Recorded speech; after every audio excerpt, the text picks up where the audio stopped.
Hi, this is Beth from Around the Table Yarns coming to you today, October, what is this? 21st of 2024. We are doing the sleeve cap shaping of our Order of the Garter sweater. We made some modifications to the length of our sleeve cap in the bodies. And so we're going to have to rewrite the pattern a little bit, and I'm going to walk you through my modifications. I've also created a cheat sheet, and I will scan this and send it to you by email so that you can have the cheat sheet too. And then I've also drawn a little demonstration of what the short rows look like. So we're going to be looking at those. I do not show the pattern on the Zoom because the pattern is proprietary and it's for purchase. So we won't be showing the pattern, but I will be talking a little bit about the pattern sizes and the way that the modifications work. So I'm going to get started with the modifications. Also today, we're going to work on the pockets. So this is my page of modifications. Oh, I love it when it works. Okay. So, and I will send this sheet, I will scan and send this sheet to you. So I just want to go through it. There's a lot of information on this sheet and it's handwritten because that's how my brain works. And I just want to go through it and, help you understand how I put this out. So up here in the top left-hand corner, I'm just going to turn my ambient light down just a smidge.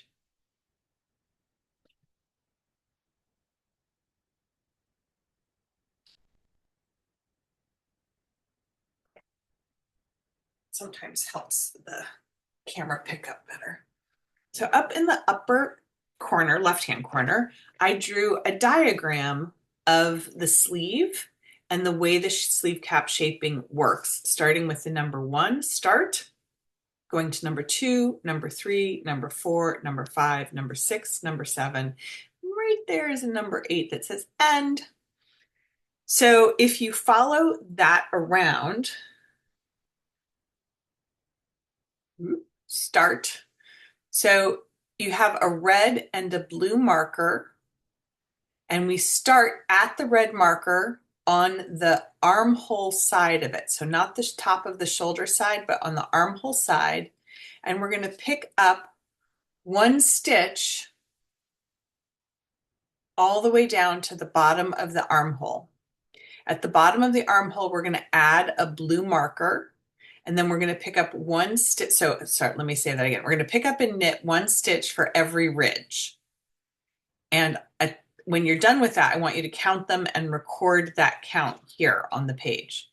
So we're going to start here below the red marker, and we're going to head towards the armhole, and we're going to pick up 1 stitch for every ridge, including all of the extra ridges that we made to make our armholes a little bit longer. And then we're going to place a blue ring marker on our needle, and we're going to continue in the round and pick up 1 stitch for every one of the armhole stitches. And then we're going to place another ring marker here, and then we'll proceed up.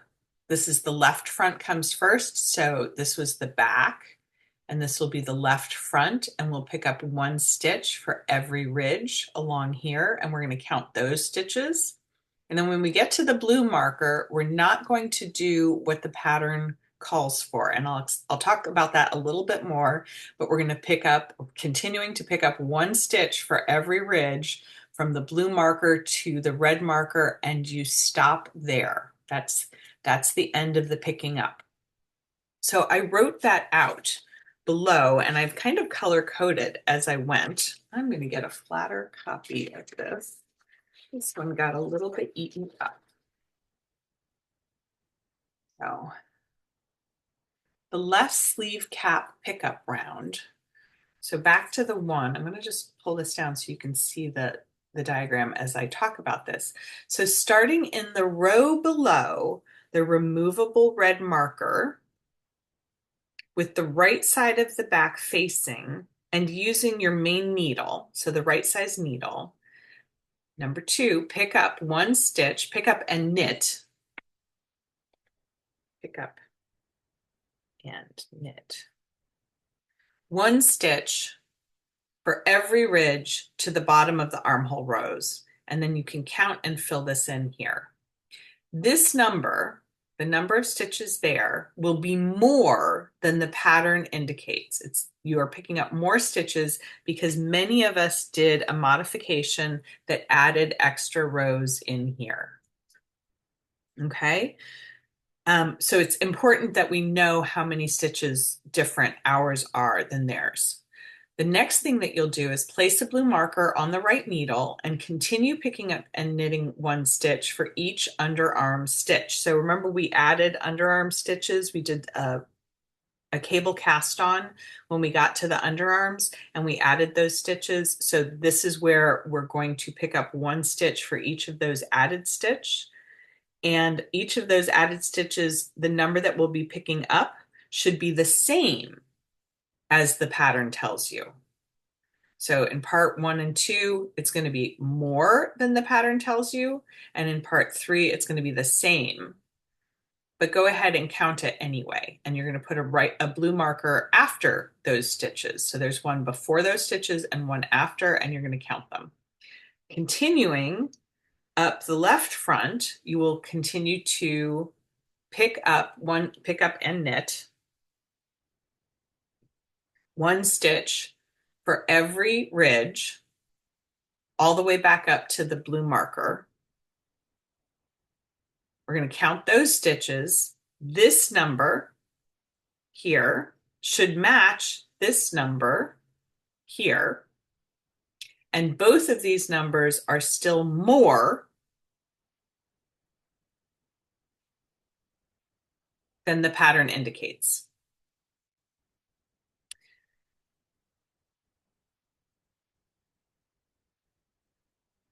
When you get past the removable blue marker, so when you get to the removable blue marker, you'll continue picking up stitches after that.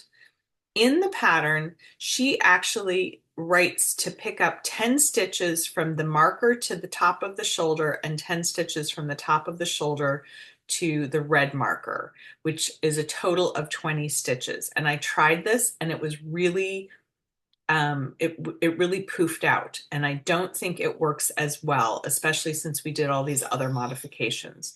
So my recommendation is that you do not follow the pattern for this part of the direction.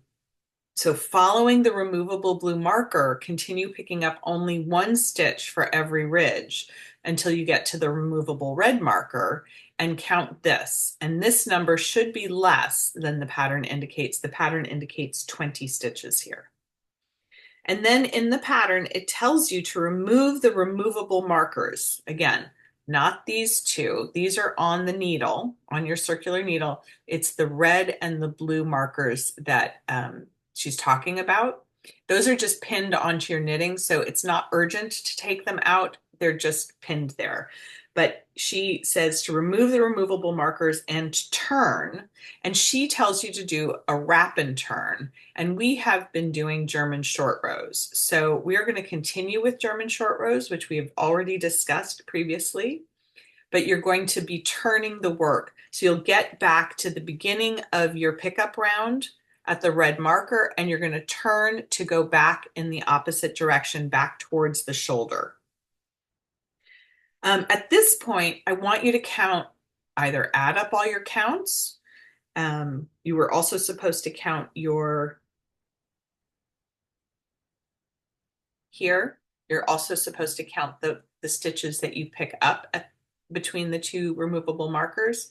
So you can add those 4 numbers together, or you can just count the stitches on your needles. But we need to know what that number is, because we need to compare it to the total of number of stitches that she wants us to have in the sleeve at the end of all of this. And that number, so if you add up all your stitches, total actual number of stitches that you pick up, and you subtract the pattern total number of stitches after the armholes are done, I'm going to show you where that is on the pattern. That's going to give you your total extra stitches that we have because of our modifications. The total extra stitches divided by 2 will give you the number of repeats for decreases in the cap shaping section B. So I'm going to get to that in a minute, but we need to know the total number of stitches you actually pick up. We're going to compare that to your gauge size. So again, if you didn't get gauge and you picked a different version of the pattern based on your gauge, whatever gauge size that is, the number of stitches, that's the one we're looking for. And I just want to show where that is on the pattern. This is page 6 of the pattern, and these numbers are at the bottom left-hand side of page 6. So this row right here at the very bottom, almost the very, very bottom of page 6, these numbers are the final numbers of stitches before you start working the armhole. That's the number we're comparing to. So your total number of stitches minus the number for your size, the actual number of stitches minus the pattern total number of stitches after the armholes is your total extra stitches. And you're going to take your total extra stitches number and divide it by 2. So for example, mine was 91. I had 91 stitches when I finished picking up. Ooh, too much. And I'm supposed to have 68. And that gives me 23 extra stitches. And I divide that by 2, and that's 11 plus 1 more decrease. So I have 11 pairs of decreases that I need to do, plus 1 more decrease to get to the correct number. Clear as mud? So that's just math that you need to have worked out, and it's better to work that out before you continue with the short rows. So take a moment once you've finished picking up your stitches to count them and to do this little bit of math. All right, let's go on to the short row shaping. So the top of the sleeve is shaped with German short rows, and row 1, we've turned. Where did we turn? We turned right here. So we removed the removable markers and we turned, having gotten to the red removable marker. So here's where this count right here comes in. So this number right here is the number you're going to knit. So you're going to make a double stitch. So the first thing you do is slip that first stitch and pull up the yarn. And then you're going to knit the count that you had here. So for example, my count was 12. So I'm going to knit 12. And then I'm going to turn at the end of the 12. My row 2 is make a double stitch. So on that 12th stitch, I will make a double stitch. Then I will knit to the first double stitch, this one here. I will knit that double stitch. I will knit 1 more, and then I will turn.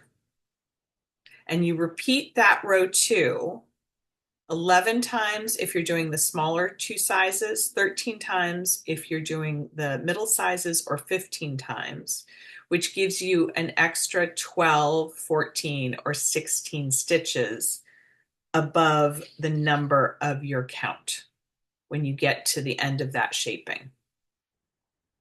Let me just show that in a little different way. So here is an example from the smallest size. There is X number of stitches here. I just said that that was 12. Okay, these are my stitches between the blue and the red marker. So in my next row, which is a wrong side row, for this stitch, I'm going to make a double stitch, and then I'm going to knit 2, 3, 4, 5, and I'm going to turn. I'm going to make a double stitch, so it's still 12 stitches wide. I'm going to make a double stitch. I'm going to work across the 12 stitches, and then I'm going to knit 1 more. So this is a plus 1. And then I'm going to turn.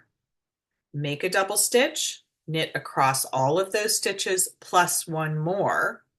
That's the first repeat, or the second time I've added a stitch.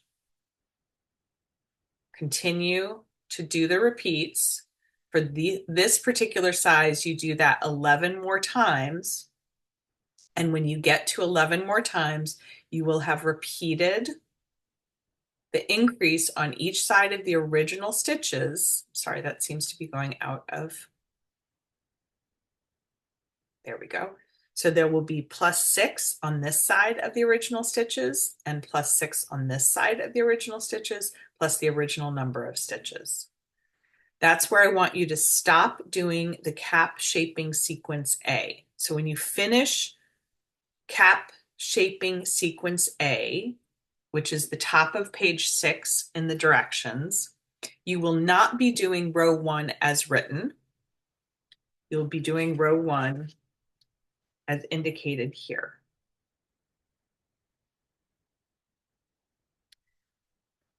And then continue following these directions until you have repeated row 2 this many times.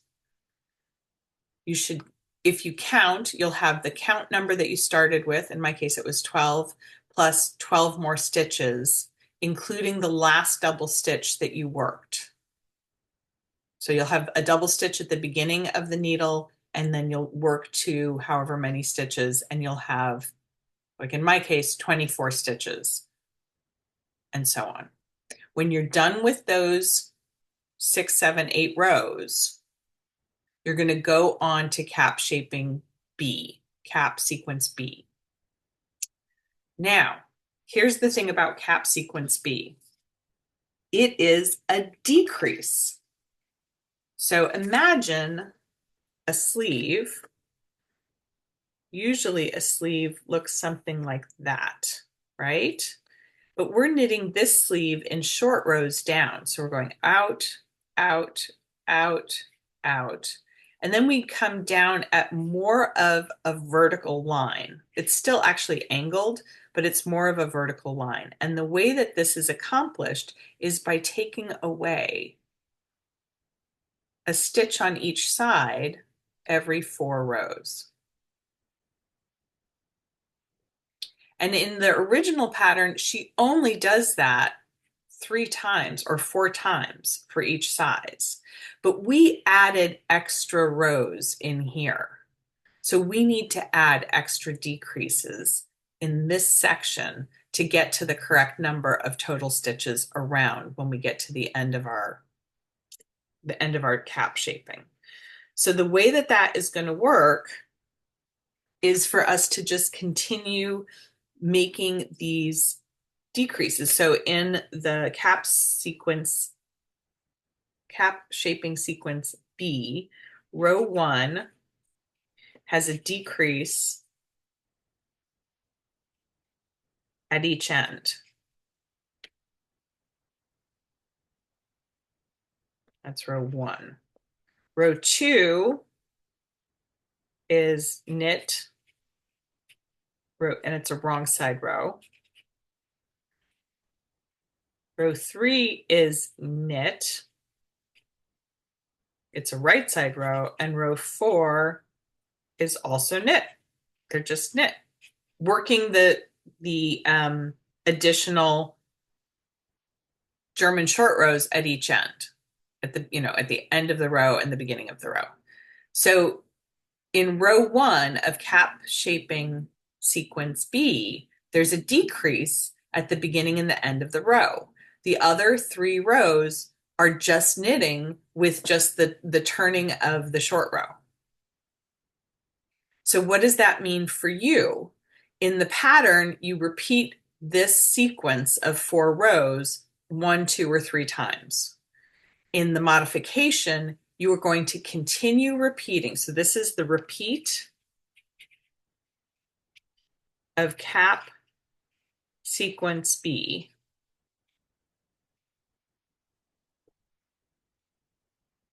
And for you, this is that number that we talked about before. Your total actual number of stitches minus the pattern's total number of stitches gives you the total number of extra stitches you have divided by 2. This is the number of repeats of cap shaping section B. All right, so let's look at picking up stitches on our sweater. And get my sweater out. I'm actually doing my right side, so that shouldn't bother you at all because you won't see the whole of my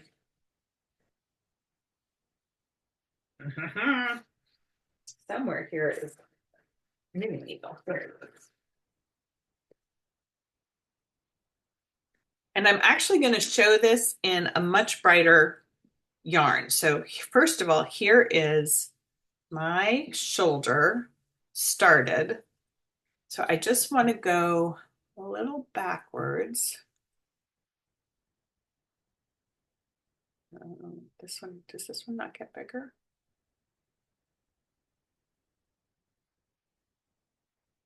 I think it only gets, I don't think it has this, it doesn't have the same function. Okay, so this is my left shoulder in progress, and this is actually the third time I've done it. Here is the seam of the shoulder, and the blue and the red markers were just about here. And so I picked up 20 and 20, and this became very poofy. And I did not think we wanted to look like we were wearing shoulder pads. So I worked on the whole thing and I had lots of extra stitches, and this looked really poofy and it didn't lay flat against my shoulder and it wasn't snug and cozy, and I just didn't like it, so I ripped it out. And I picked up 1 for 1 in this area, which is what I normally would have done, and it looked better. So I think that the shape of this shoulder looks a little bit better with the 1 for 1 picking up here. When you finish, so I did about 7 more rows of short rows in the cap section A and got to about here. So what you see going along this side is every 4th row, which is every 2nd ridge, there's a decrease, and I needed a whole bunch of them. So I actually decreased almost all the way to the blue markers, which were down here by the armhole.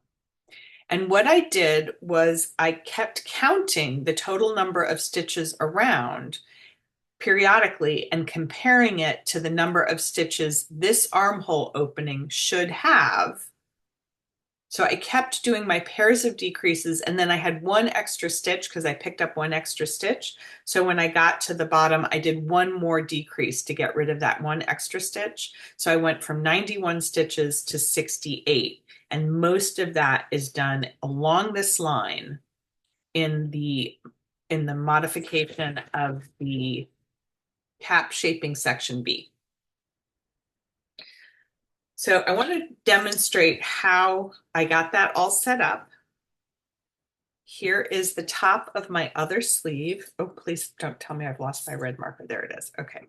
So I have my blue marker in place and my red marker in place. And you can see this is in the same place that it was on the other pieces. So there's 2, 4, 6 to the middle, 2, 4, 6 to the middle. It's really not 20 stitches apart, these two. It's maybe 12 at the most. But you start here at the red marker. So all of this is depending on you starting here at the red marker. And to make it easier, I brought home and then quickly lost a ball of yellow yarn that I can demonstrate so you can see it really, really clearly.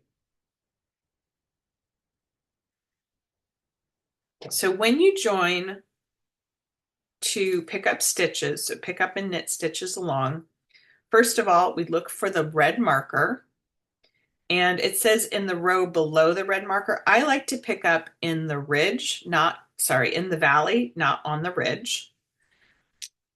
And I like to pick up 1 stitch width. So 2 legs of yarn to me is 1 stitch width. Let's see if we can get a little closer. Oh, hello. Oh. Hopefully that doesn't make anybody queasy. There we go. So there's 2 strands of yarn So I am going into the stitch. You can see the circle, that's the stitch. Above this purl bump, I'm going into the center of that. And that stitch is 2 legs away from the edge. And I think that's a comfortable distance. I'm going to put my yarn, so I go in from the front of the work, the right side is facing me, and I go right through to the back of the work. I loop my working yarn over it. I am not going to be using yellow for my final sweater. This is just for demonstration. And then I'm going to go into the next one. So I jump over this ridge and I go into the next stitch in the same place. I like to cross my tail over right there to kind of give it a little security so it doesn't easily pull out from here. And you can see how nice those 2 stitches look, how lined up they look. So you want to keep doing that and keep finding the same spot 1 ridge apart. So I'm finding, if you're having trouble seeing it, I'm looking at this purl bump and going right, just immediately to the right of it. That purl bump immediately to the right. And I'm going to do that all the way down to my underarm. When I get to the underarm, I'm going to add a ring marker to my needles. So this is not a removable marker. So these are removable pinned in markers. The marker I'm going to add at the bottom is a removable ring marker. And I don't have a blue removable ring marker on my desk, but I do have a green one. So when you get to the bottom of the armhole, to show you what that looks like, here's the bottom of my armhole. So there's some shaping. That's still the side of the armhole. The underarm stitches are the ones that we added with the cable cast on. So that's these stitches here. And so I'm going to continue picking up 1 for 1 all the way to here. And then I'm going to place my marker when I get here. So let's just sort of skip ahead and pretend we're doing that. So I'm coming to there. You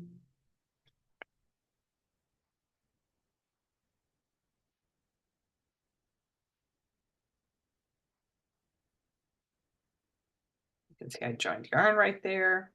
Just ignore that and keep picking up 1 stitch in from the edge or 1 stitch width in from the edge, 2 legs. And so this is my, you can see what's happening here. The ridges are still coming out on the end. So that's still the armhole side. And then this ridge is the beginning of the stitches that I picked up. Let's let that come into focus. So I have 1 more to pick up on the armhole side. That's just a piece of loose yarn. This looks a little bit holy here. I could, just like you do for socks or other places where there might be an opening, if you want to pick up an extra stitch, I highly recommend. And then I might actually consider that as part of my underarm. So I might right about at the underarm there. So this stitch is the beginning of the underarm stitches. So if you pick up extra in there to close any gaps, remember that, and you may have to do a decrease. You may want to do like a knit 2 together, an SSK across those stitches later. Now, again, I'm looking at, oh, so not in focus.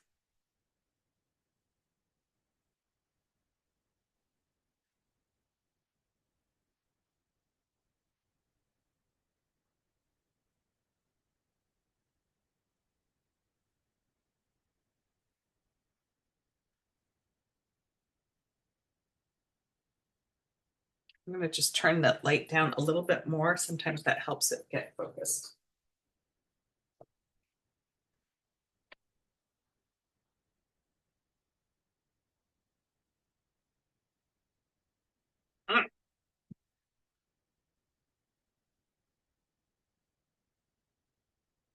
Blending. All right, let's see if that works better. Okay. So again, I'm using the yellow. And what I want to do along these stitches is find the same kind of a landmark. So in this case, you can see there's a purl bump. And I always think of purl bumps, you know, when you look at purl bumps, just look between my fingers, you can see that there's smiles on the bottom and frowns on the top, or boats on the bottom and umbrellas on the top. So pick one of those. So a stitch is either that width or this width. And it doesn't really matter when you're picking up which one you choose, as long as it's consistent across. So for example, here is a boat right there, and I can go right above the boat.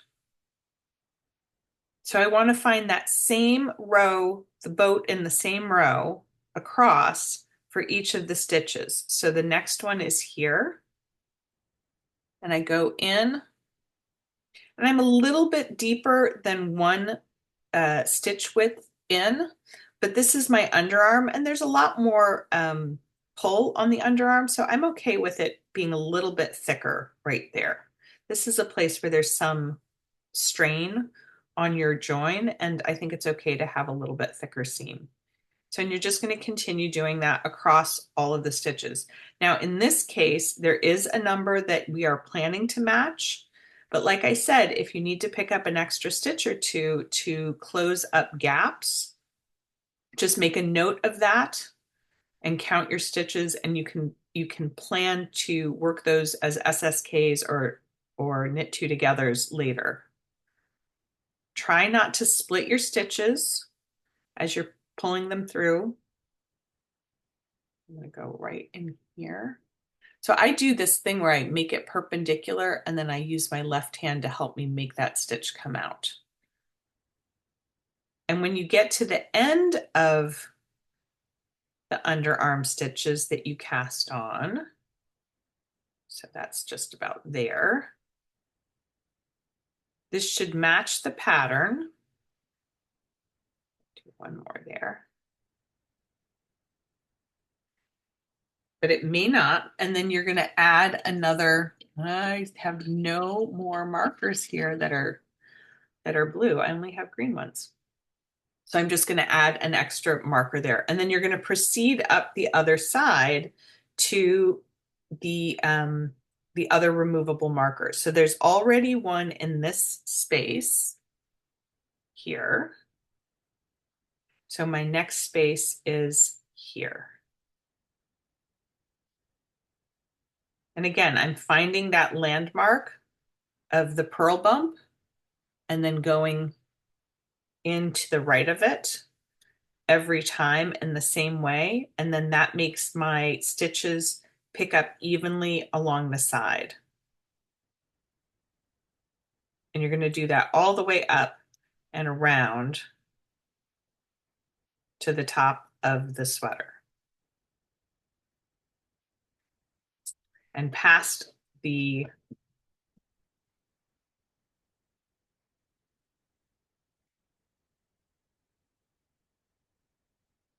blue removable marker. So there's what that looks like at the bottom and going up the side.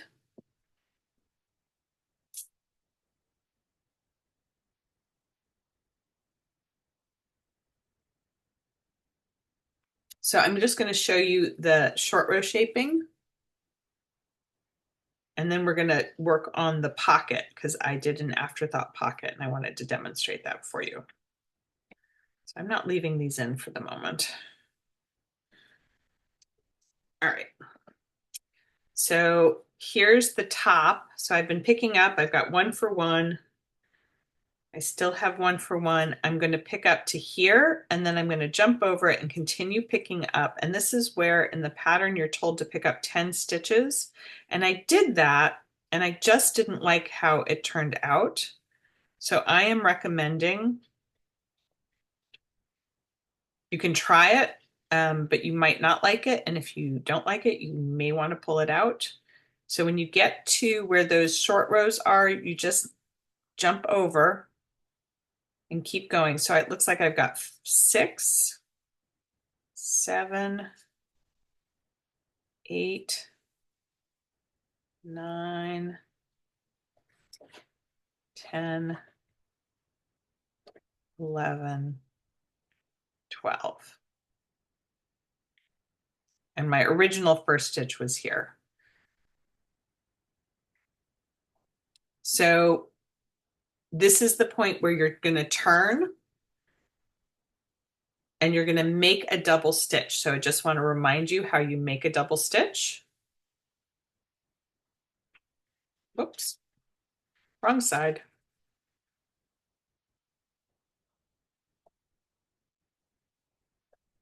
Oh, I knitted with my tail. Hello, that was crazy. Well, I'm going to make a tiny double stitch with my tail because I was on the right side. I just worked with the wrong end of my yarn. So in this case, just add this yarn. We're going to knit across. So you're going to knit your count number of stitches. You're turning and working this across.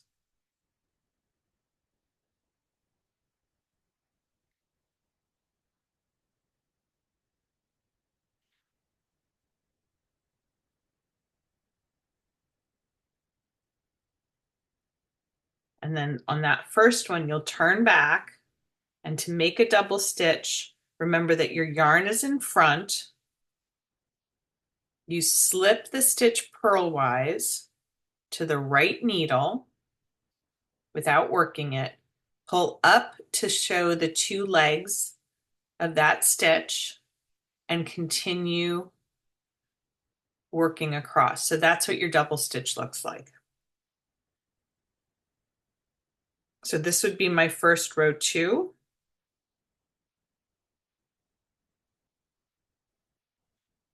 And if I had picked up all my stitches and left them in, then I would have stitches on either side of these markers. And I would just knit to the last one that I did, and then I would knit 1 more. And I would turn on the 1 more and come back. And you just keep doing that. And that's what I diagrammed here.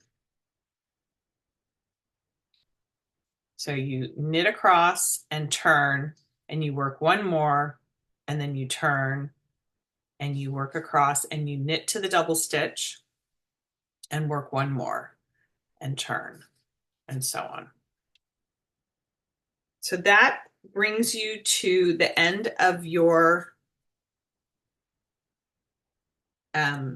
modifications.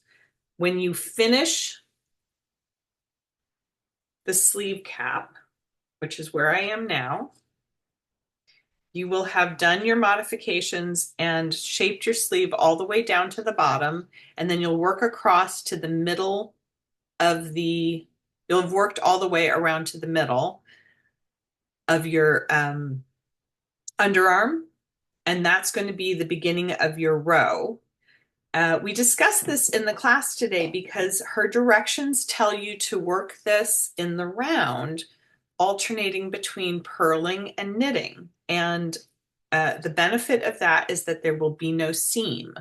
The disadvantage of that is that your gauge for purling is likely different than your gauge for knitting. No matter how you knit, or whether you're a English knitter style or a continental knitter style, if you throw, if you pick, whichever, it's likely that your purl gauge is slightly different than your knit gauge.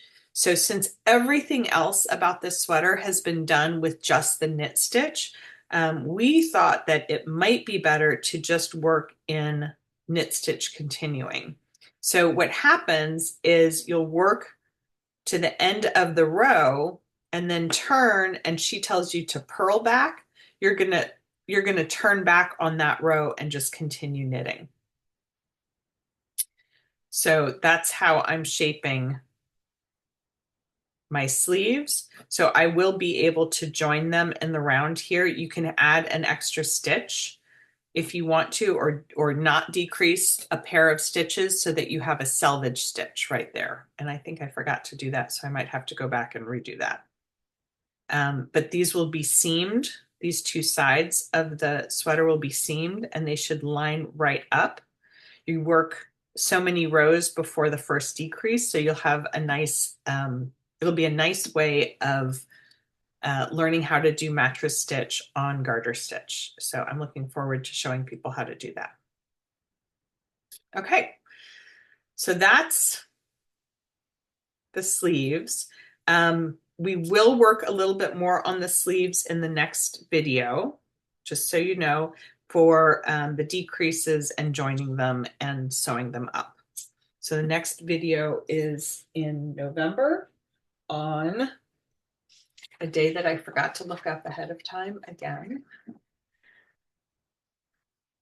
Monday, November, I want to say it's the 20th. I think it's the Monday before Thanksgiving.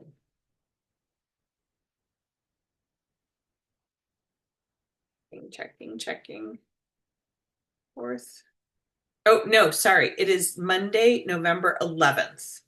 So it is not the Monday before Thanksgiving. That's what it might have been, but it's November 11th because Pam and I needed to switch. Okay, in the last 15 minutes, I just want to show you how to pick up and then pick out your afterthought pocket. So for my sweater, I actually put my hand where I wanted the pocket to go, and I pinned on my knitting needle where I wanted the edge of my hand to be from the front, and then how far across my hand to the other side, and then I counted the same number of stitches off from the other side and put two removable markers on the needle. When I got to those sections, I knitted across with the waste yarn, slipped it back onto the needles, and then continued knitting with the main color yarn, and then just continued from that point onward. To put this onto the needles, you're going to look at each of these and you'll see, because this was knitted top down, that there is one stitch on each end that has both waste yarn and main color attached to it. And you want to look down and see that there's this purl bump and there's this loop below that stitch. You want to go into the loop as though to purl it, so from the back to the front. And you want to do that for each of the loops along the pocket. This can be done with a circular needle, or it can be done with a straight or a double pointed needle. If you use a straight needle, make sure, actually don't use a straight needle. You really need to be able to access both sides. That was terrible advice. Don't listen to me. What you want is to be able to access these stitches from whichever side. So on the other end, again, the same thing is happening. There's one purple and one main color, and I'm still going to go into that stitch. If I were using a double point, I'd get a second double point at this point, but because I'm using a circular, I just pull it through so I'm able to make the turn. So here's the other side of my circular needle. Now I look at the same row, the same thing, and I see down here, this stitch is coming out of this stitch. So I want to get into that stitch purlwise.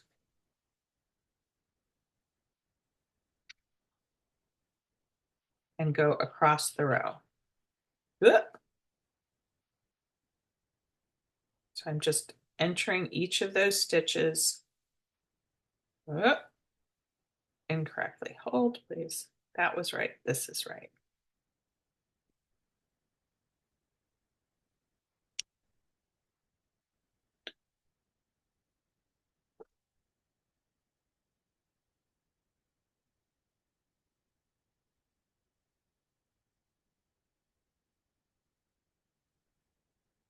Remy is telling me that dinner is arriving, maybe.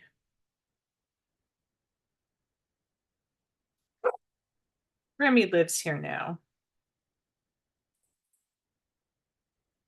I was trying to finish before dinner arrived.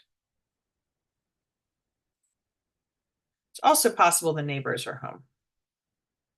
One of those two things. So I'm going to go all the way to the end, count and make sure you have the same number of stitches on both sides. So 3, 6, 9, 12, 15, 18. I have 19 on my other pocket, so I'm going to just go ahead and pick up one more stitch. And then on this side, I want to make sure I have the same.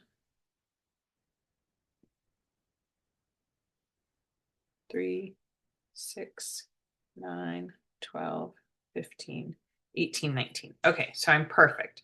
Now, I use a knitting needle often. I cut the waste yarn underneath there. I want something a little pointier. So I will often just go in and gently pull up.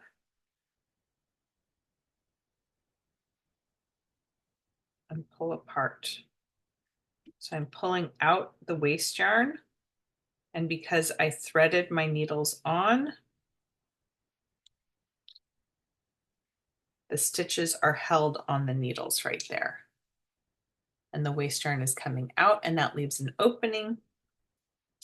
And a true afterthought, you can actually, like if you decided, if you didn't put the waste yarn in, something fuzzy happened there, and you wanted your pocket to be in this space, you could look at this row of stitches and snip one strand in the very center. And then before you do that, you would want to put your needles in place like we just did. But then you would snip the center stitch and pick it back to each side. So this half of it would go back to this side, this half of it would go back to that side, and then you would have maybe 3 inches of the snipped yarn to weave in or reinforce at the corners. So that's a true afterthought, that you actually cut it. I like having my afterthought pockets on waste yarn because they're very easy to see to pick the stitches out. I can pick my waste yarn. So if I'm using something that's fuzzier in the body of the sweater, I can use a waste yarn that's not so fuzzy. This one has something going on.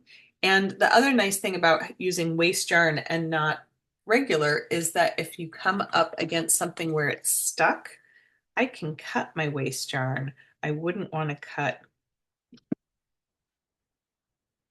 I can cut my waste yarn and keep going, and my stitches are not affected. There's something stuck there. But if you had to cut into the main yarn in a true afterthought, it maybe would shut, because you can see how long this strand is. This is the whole length of my pocket. So you need it to be at least long enough to weave in at the ends, which needs to be maybe 2 or 3 inches long.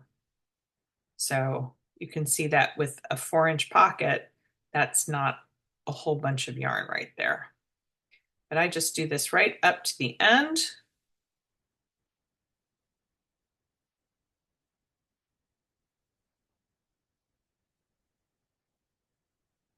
There's my afterthought pocket free.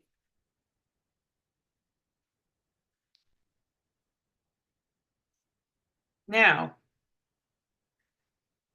I like to actually knit a circle. I like to do it with thinner weight yarn and tuck it in. So my pocket is actually a tube that I then do a 3 needle bind off at the end of. So I'll have that to show you next month as well. Alrighty, that is pretty much everything I wanted to make sure you saw today. Now I'm sitting in the dark and the dogs have left me. So next month on November 11th, so it's not quite a month away, we are going to be, I will have finished a sleeve and I'll show some of the shaping of the sleeve for those of you who may feel uncomfortable about that. So I'll finish one sleeve so I can show you the shaping of one sleeve, and then I'll show you the sewing up of the sleeve. And then we'll finish the pockets. So I'll have knitted an insert for my pocket, and I'll show you how I do a 3-needle bind off and secure it on the inside of my pocket. And that's November. We still have time. It depends on how far we get with that, whether or not we do the I-cord edging. If we don't do the I-cord edging next month, we will do it in December. So I'm hoping you're all following right along. Send me an email and I will send me a note at info@aroundthetableyarns.com, and I will send a scan of my modifications. So if you did not take a picture of it on the screen, don't worry. I have it ready to scan and send to you. And then I can also send you the example of the short row, so you have that to look at as well. If you have any questions, feel free to contact the shop, 216-230-9224, or drop me an email at info@aroundthetableyarns.com. I hope you're enjoying Sweater Club, and I look forward to seeing you next month.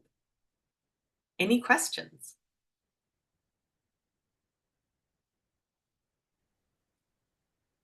I almost forgot. We are in the planning stages for Project Monday for 2025, and we do have the Sweater Club sweaters picked, and I'm really excited about them. We decided to go with unusual shaping. So I just want to show you. Ooh, that's not my Ravelry. Oh, this is my Ravelry page. Can you see my Ravelry page? Yes. Okay, so this is the baseline cardigan from Suzanne Summer, and I'm very excited about it because one, she does inclusive sizing from size 35 inches up to 68. So it's very inclusive sizing. She also has written into the pattern this round neck, this V-neck, and a crew neck. So there's lots of options. As you can see, this pattern can be done solid. It can be done with trim in contrast colors, and it can also be done with garter strips, garter stripes, garter stitch stripes. So I think it's going to be really lovely. It's got this nice distinctive line on the sleeve, and you work from the center of the back out to the ends of the sleeves, I believe. I believe that is how it's done. I haven't done it yet. So that's one of the ones that we're going to be doing. I think it's going to be the second one because we'll have just finished doing a cardigan. And then the other one is this. This is the Petunia pullover from Einar Birkenbayeva. It's a pattern that she originally wrote for Pearl Soho, but it is a pattern for purchase. So it's a $9.80 pattern. But what's really lovely is its inclusive sizing, including little kids. So I do realize that this looks very much like a candy colored sweater, and that might not be everybody's cup of tea, but look how cute this little baby looks in it. Imagine doing it in your team colors. Imagine doing it in neutrals that are subtly different. Imagine doing it in similar colors, different textures. I think it could be a really, really fun thing to do. I've started this because I want to make sure that I understand all of the ways that it comes together. And I'm using Remix Light, and I'm really excited about how this is coming out with Remix Light. So those are our two patterns for Sweater Club next year. And that is, oh, and there's my dog. Have a wonderful month, and I will see you on November 11th.